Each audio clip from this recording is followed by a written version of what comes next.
som na kan dong zelani ti kha kan han soi du bokani chuan voindia hian alu le tha ka inin thuam na te kha tin dampuya te guna ten han omlo in ko har dan tur kha kan sathiam khop maya soi kan vai ha soi to kan nei mà sẽ bật hiện râu rẽ ni tlat mai chu in ni tlaya hian kan hriat thara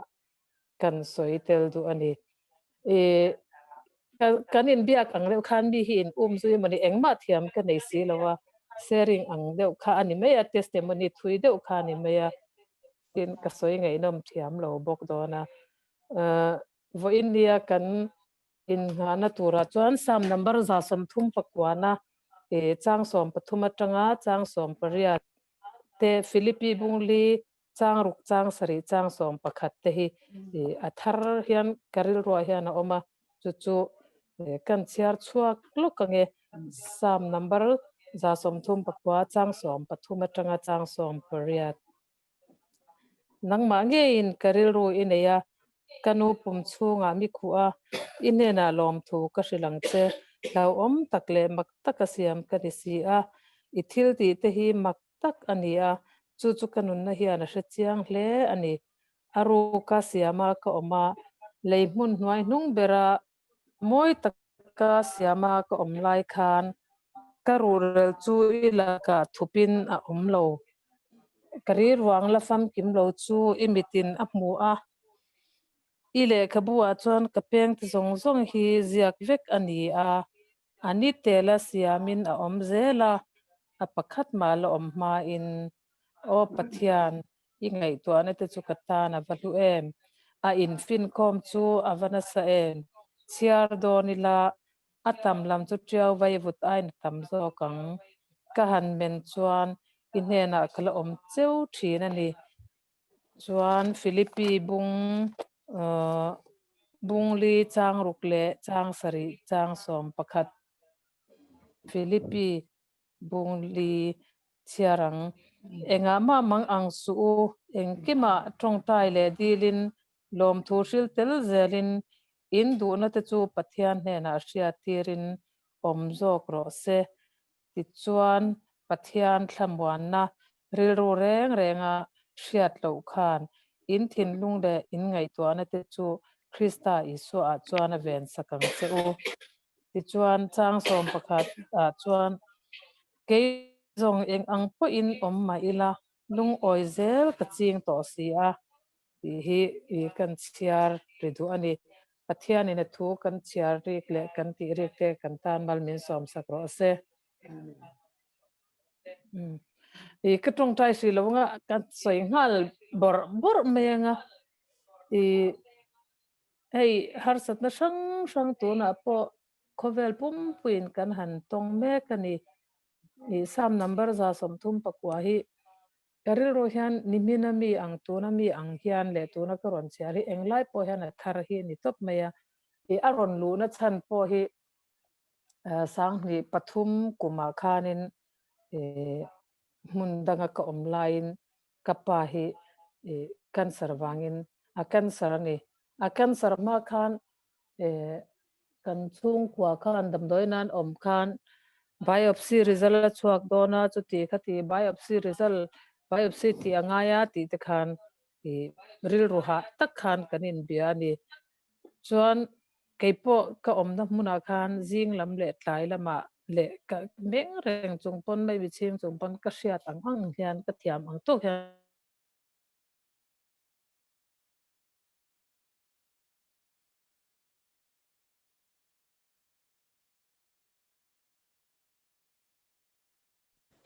ka chunga thil lo thleng ka hi ka in ti pau khawani chuanin chutiang ang kan han dia chuan kan han in biak nu na chuan naktu ka hian biopsy result chuak dona lo tong trai don ya ti he ani le tani chuan karil ru khan engtin nge niang o ti khan ka boy ve ema ka chiar na sa azing le tlaya bible ka tong trai ve na sa boka ti chuan hemi Philippi bungli ami a hian eng kima ti kha lom thu soi tur ti kha ni si a chuan tung trai cham dan tur po kha lo kan ril ru kha chuan ka pa kha cancer ani ti kha kan ring ril ru vek to ni ti chuan ka tong trai nu na chuan lalpa nangma ring tu kan ni a eng kima lom thu ril tel zelin ti ani a vo in ni han lom lo ma ila lom ni a lo chungin lom thu ka hrila che ti kha kan cham ve tup mai ni chutia kan cham nu loka chuan pathian ro pui zia hi keima hian sam number za som thum pakwa na mang hian aron langta pathian ina min hria chian zia te chu kapa a po chuanin kan thei patop kan phak thokin kan ti a chu cancer alo ni ta ani ma se kha cancer chunga po khan lom chu kan soi tur kha lo nia sam number za som thum pakwa kan ngai thak ta ka khan kanu te pum chunga kan om lai tein min lo bua sai vek to a min kan ri ruang fam kim lo zong zong po kha pathian hian lo hre chiang em chu ta tak mai chuan doctor ne na kanin entir chuan kan har sat na zong zong kan soi thin ani khakha taksa a kan har sat na ani chu doctor ne na kan har sat na zong zong kan soi du ang chia khan pathian ne han kan chak lo na zong zong po hi thlenila i thlen theina tur pathian kan nei te kha avan lo hu em tin lom thu soi tur kan ni na chu mi in keima ton keima ni chung ko ton nge apo mizowa chuan cancer te chu kan han phu de udut vek hi lo ni ta cancer an ni a phaya kalangai chu ti khati an han ti khan kan lo khongai thina kan in tong trai pui thina chuan tlo te po kan in tlo ta ni ma se ma ni chunga alo thlen chi hi chuan lom hi chu alo hara se a ma se lalpa pathian zui tu le ring tu kan ni kha chuan eng kima lom thu hril tel zelin ti eng kima ti kha ka pa cancer a po khan lom thu soi tur ka lo ni lom thu ka soi thei nu cha khan pathian ro puina ka mu chu mi te thin lung na ngoi an om kan ro ral khat va khongai ringot khanilo in kha mi teril runat na tom pui thiam tur khan kan chung kwa kha lalpan min lo bua sai ni lalpa khan kan chung kwa hi keima mi mal hi min lo du ve ni ti ka shat khan a ro pui hi ka tilu tu ka alom om hi ka ti em chon chuta chon karil ro la lo lang le chu thil hlui po ni se athar tlata soi reng hi englai po han hemi thil kher kher hi chu ka hlok na ni wang han soi ze le kan la christian la bu khan lali so kan thian thaberin kan mang an lain min lom ti kha ania mang ang taka kan mang an lai min lom tu chu tu ngen mani theu kha hanin ngai to taila i lom lai lom te chun om mai thea i mang an lai lo lom tu che te na kha chuan i in bun ruak thin chu thiang ang che chuan he hla siam tu hian alo mu chiang em mi in thlarawa an lo phua kha taksa in thlarawin kapa kal tlang khan ka tem ve kha pathian in lo phal thlat mai ni chu a ro pui hi ka tilu tu ka tin engani khami mai pialama khanin mi ti har satna hrathei tur le atrula ti hun kha chu pathian ro rela kan tel lo zia te alo lang ta sam number pakhat na sam number som pakwa chang kwa a chuan lalpa ro rel na te chu ataka a fel vel vekani ti ni ta ni keini ro rela chuan kapa ani emo tuna han dam lo chung kwa dam lo nat na ben von nei de vek chung kwa kan ni a khami te kha kan ro rel hi a thaviao mo kan ti po hian a lo thakim thin lawa amai ro chu pathian ro rel hi chu mishing in kan ton lai hi chuan alo hara thina mase kan ta na thatur zel hian kan thatna tu I ama pathian khongai tu ama in arwat anga ako te tan chuan an thatna turin kong tin reng na tho sak thi chin ti kan thsia ti ang chia khan lalparo rel na hi alo ni a aro rel na hi alo fel em ani ti hi chiang em mai hian min hmu tira hei tuna po abik takin tu na ya pudam puya chung changa te guna chung changa te pathianin mizo te na guna thatak min pe a rem chang midang min pele ang ti be sei tlatila tin chumi ni rol chon pudam puya chung changa po hian ke chu kalom ani kangai lo ni lovin arwang lo hon chung changa last minute covid and positive lo an negative a chu mai ni lo a thlan te kha mina zong thlan ani phalo khatiang anga lo chei moi kha an khoti dan ni nge pe chu ka shalo a to pleng hian pathian hian a choi moya ke mani mizo kal thin te po in le remite chung kwa po ina pathian ro puina an mu hi ka be sei tlata lalparo rel hi an la shathia mang tura han shathia mai lo ma sela an la shathia mang ti hi karingin ka be sei na le ka tong traina ani tin adut le chuan ei bat ni ina harasat na kan to chung changa te po hian ani a sinot kwairina zong po ti an sakha kha karil ro hana om ve na sakhop mai boka mishing aya chuanin ei kan bia kina pohan ka soi zo karil ro heron hele thina thingkung kan hmua thingkung a chuan a chor no a zik no te a chor no deuh hlek te a hna upa deuh hlek te a hna chang to deuh te a rau te a khoro te om ta ni chuan thlina deuh a tle pun khami a khoro kha atla vek chuang mi alawa heta azik no deuh te po kha atlat meya atna anun alo thlon ta ni chutiang ang chia chuan mishing ngai dana hian mishing ina a ui to ang a rop to ang tile thima satur anga kan ngai te po hi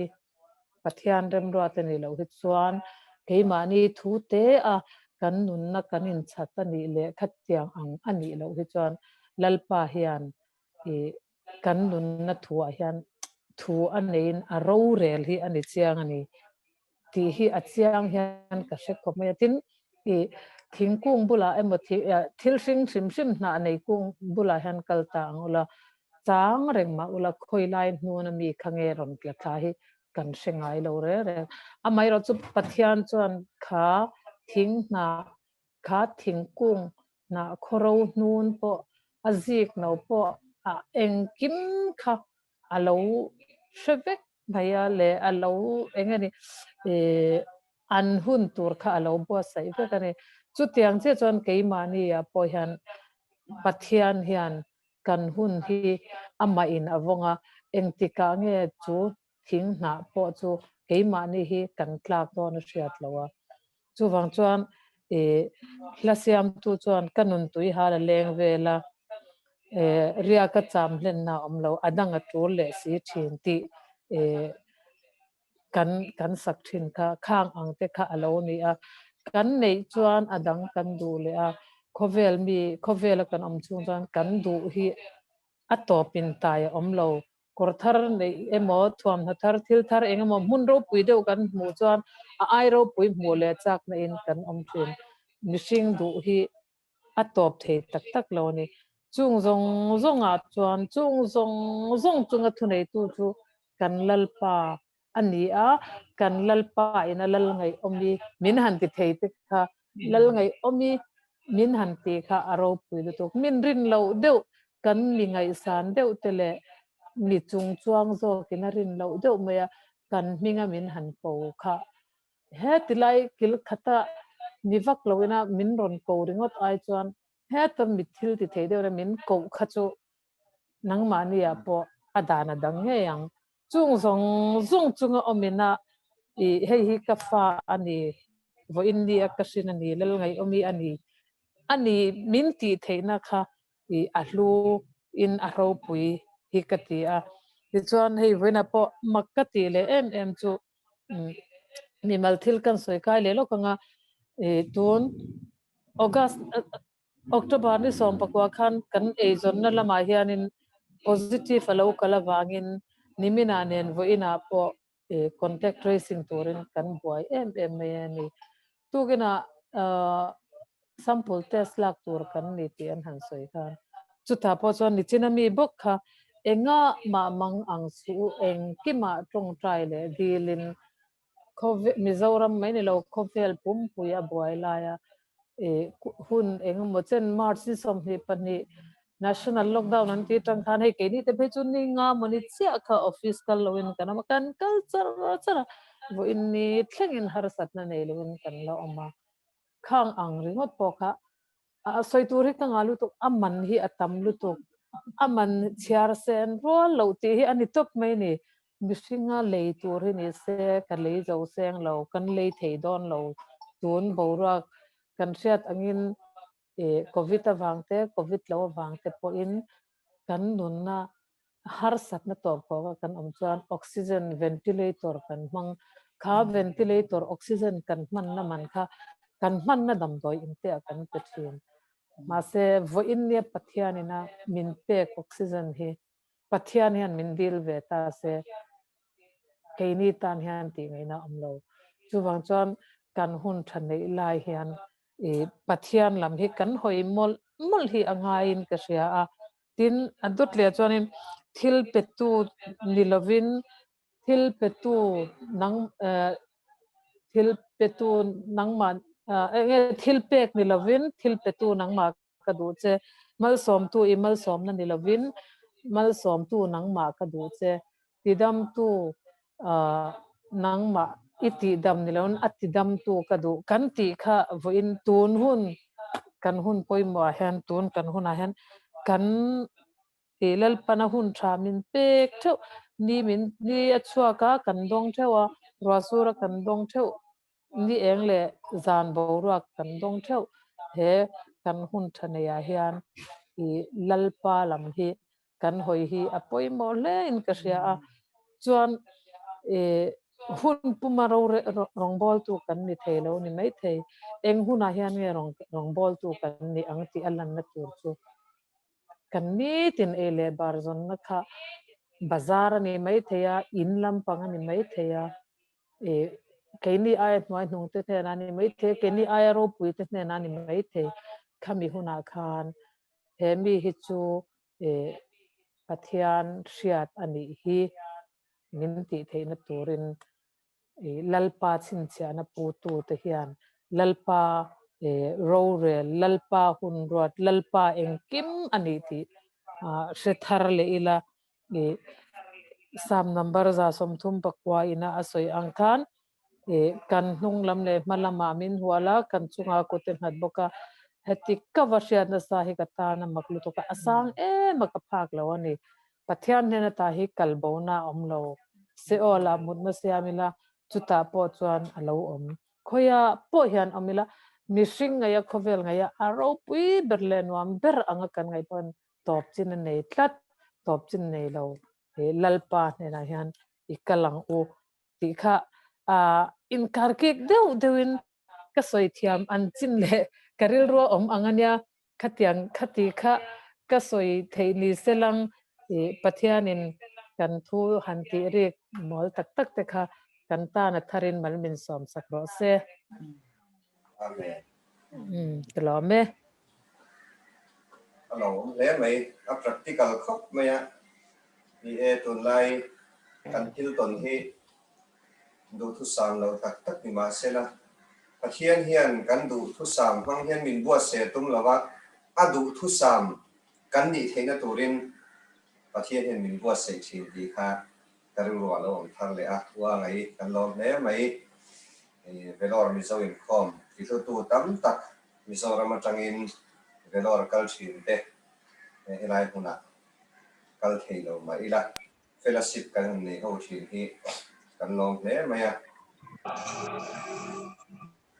in hey min on khong ai hlom le me Vellore mek te Mizoram atangin min trong trai sak na sa ti de po kan sia kan lom mani min on sia min trong trai saka eng awang hian pathian hian kan mamong to kin taksa le tharawa chaknai min pe thin ti kha kan puang thar du boka wa ngai khan thu cha han ti deuh rup kha vua kha she deuh sia kha ba ka thu cha chuang mi alawa sayang khan midang anga kan mit tha hian kan lo in sit mai thin ani midang kan ang tak thei don lo mi that na lai kha chu kan copy theya ma se mi san cheu kan nia ba khan rom bol dan chi sang kha kan nei ve mi awani alo he ni hey dam pu yan thia guna de po an thia amma khup maya kan mangai midang te po an thi thinang mu mang ang ma se ron kal le ron lang le lu tu rang de hian ring ru a hen kan ngai to ni a tak ni lo ang dewa han ngai na hi ren ai na lian du khop maya thleng hen te po kala nei thau ni helai kan on thlen tu a po Vellore kan on tu a ringot po chatuan ram pan ta te Vellore kal thin te hi an thanim em maya kan siat chian zual te po khan oma kan siat chian ve man lo te po khan om boka tun bai chung mi pahni kan han soi ringot te po chu ril ru hi kal thui thin ani chu ti rol chon pathian hian he lei ram mi kan ni lo zia hi min siat ti ra tom ni ka sia kan unau te he khovel an chua san pang hian ma se he lei ram mi kan ni lo ti hi han se thin bok ma ila khon khual zin kal lai kan ni ti hi han sai han soi thin ma ila anu na han nun tak hi chuan khual zin ti ai chuan he lei hi kan ram ni rio a siat na hi aum china chu wang chuan kan mang an pha thilin ka sia a har khop mai khual zin me kan ni a kan ram kan pan me kan ni ti kha ril ruat na om thin ni bok ma sena voin chun khan he kan nu hian no pang Sunday school kan nei to bok si lawa kan nei thei bok si lawa pathian thua abik takin no pang te en kol na hun hi awang don ta riau maya achan chu no pang kan ni ma pui thing kan ni emo kan nun hi ala top thut theya kan mobile phone nei chang kan te kan na kan post ro pui tak mai kan nei mek te in motor kan nei heng zong kan kormoi kan nei zong te kan silai lem kan nei zong te heng te hi lo thi tai la heng kan nei ro hlu ne kan thia te hi kan chom don si lo ti de kha anin sil mol mola en chon chu mi chu ka ngai to chun zom ta kan unau kal ta te po khan an theng to kin chung kwa chom nan te dam pu po khan ngai to na sa ni kabula hina soi thina na kan thok tak thei to si lawa ma se chung ko chom angai bok sia ti in a tho thei tok tur ang kha angai tua thina YouTube te poi ai na chuta aril ro om pakhat min share thin chu ai zol vela te hian in lo theila in te hi nei theila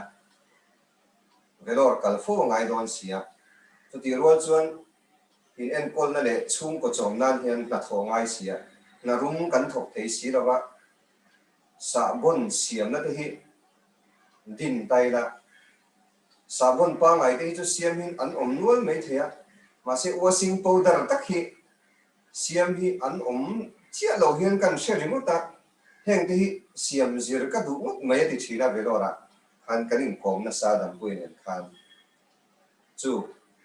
kan unau pa dam pui ngai po khana dam lai chuan a taksa chak tok lo ma sela a tho thei tok tur tho a cha ka tho adua a chan chu nung damal om ama le chung kwa cho mà ngay thất mình mà sẽ chút tiếng ngày tuổi lại chuan he khoven so santa khanga an sum nei chun te kalta te hian suman nei te motor kan nei te ko shana kan din hun ka pastor ni na te sarkar officer kan ni na te revival emo speaker lar pathian thusil tular kan ni na te hi van ra ma hian ka chom don lo re len ti kha wen chu ka ngai to thang le a chu wa chon ege kan chom the pathian thu che hi kan chom the tu lo ni ti hi kan noin kan fa te zir tir tang khan ka ru ruwa hian alo amen mot mola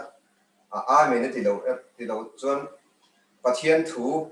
han chiara han ngai hlut na tak tak hi ne ban har tak em om ti kha ngai to a pathian thu lu chu puang chuak ru ti kha la khan om kha ma se pathian thu ti chu kan sia a kan mang an lai chuan a hlu hle a kan din hun a that nuwa ero chuan a hlu lo hle thu ti kha he mi hring zia hi pathian hen min hriat chen ti min ka sia a chu wang chuan pathian hian mang anga min om tir hi a lo hre lo pha aniang a kan mang an lo chuan ro hlu te hi kan nga lu tuka ama lam hi kan lo en thei lo thina chu wang chuan pathian hian khual zin kan lai kan ni a he khovel thil hi chu kan nun chunga tan chaw ani ti hi min zir tira do wang hian kalta te experience atang hian namni point la kal the vana he khovel thil ho sakna te kan ni na the kan chom don lo wangin vana chom thei tur in buat sei ro ti hi voina hian min zir tir tharin ka sia a tam tak chuan in khom hi kan han cha ka a cha om reng ani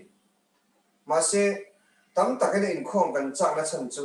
thian te ne na han zai ho te thian te ne na han thut ho te thian te ne na chu pathian a lal lo ani om je chu mo in khom kan cha na chan tam tak chu mi zong zong chu kan ni chong lawa ma se mi tam zo he kan bial hui te po hi ka phone thin ani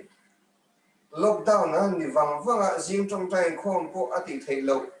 thakhat nuwa jing trong trai khoma ati them ti khan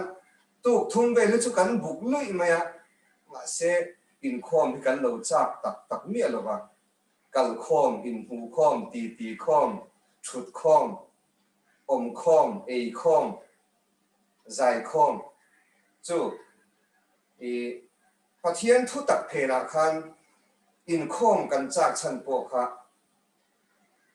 pathian in minan x-ray tak tak chu alo mi hring ru em mai ti ra ni chu pathian hian kan ni na tak hi van kal thei tur khopa ma ni po a van kal thei tur a fit tur hian nal pa hian min han da sang ta nia covid blessing ani chu ke ni nu van doina kan ru ta covid hi kan in hu khom thei si lawa covid blessing ani dan chu kan in hu khom thei lawa a sanga kan om hian eng ang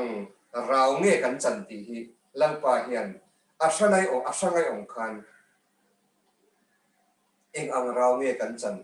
kha lalpa hian min fi adua ma ni chau po a lalpa tan mirin om kan niam ti hi he covid mang hian lalpa hian min fi me ani ti hi ka don dan pakhat ani chu ke ni chon van doina kan ruat ma se le lam zong ngai to chuan ahmangai lam tir tu ni ti hi char chok turin lalpa hian min zir tir ani kha kan share ke lo ani share du kan om chuan mi pakhat tan hun hong le lo kong khatiang tur han kan ru kha kan lo in pe chia lawa sharing kan han put na chan po kha sarmon han ti ru kha kan han share lo wa ni share du kan lo nei pal thea kan nei pal lau ta kin thun kan hong le ange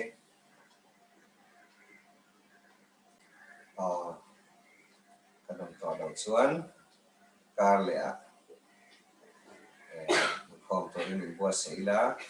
dar thuma aling kanon pele donia zan in rem changa kan secretary hian WhatsApp group a khan aling tel lovin zan in mo tun in khom bana mo hian kar le kan in khom tur program kha minon talan sakanga kar laklawa hian kanon chua lo wang kanga kar le Sunday jing kar vela aling ne kan ziak to hian alam tar le don ani thlang du kanom lo chuan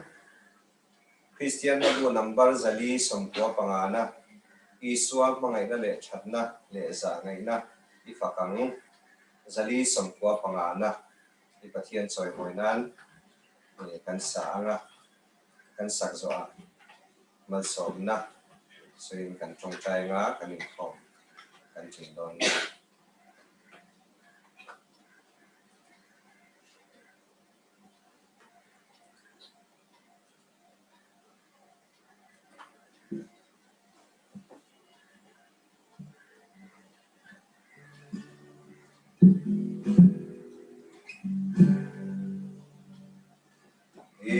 iswa mangai na le thatna le za ngai na ifakang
ram trai ngo lalpa voina I fakla kan sak mangte I thu charo pui tak mai kan ngai thak mangte khan kan nun ron chom thar le la lung ngai le mangan kara po nang chuan min lom thina ni ti kan the thar le a kan thamon na ber lo ni la kan nun na ber lo ni la kan in nga na ber lo ni zel la ma selal pa mi hring te hi kan din hun a that chuan nangma kan thei kil mai thin che ni lalpa I poimo ziate I mangai na ro pui ziate pathian nung engkim ti thei ni ziate min sia thar tir phong che ti chuan he kho ve la hian I la ka tanga kan bo lo na turin lalpa ke ni ho tak salama po mi chak lo rong bol na ma po mi chak lo relu ma po mi chak lo na sang nei te hian Ein khom pang hian lalpa nang hi kan engkim ni di kan sia thar he turin malmin som sakang che tuna hian kan lalpa Isu Krista khuen le thatna pathian kan pa vanami pangai na ro pui le tharau thiangim po du tak chu in za chunga chatuanin reng ro se amen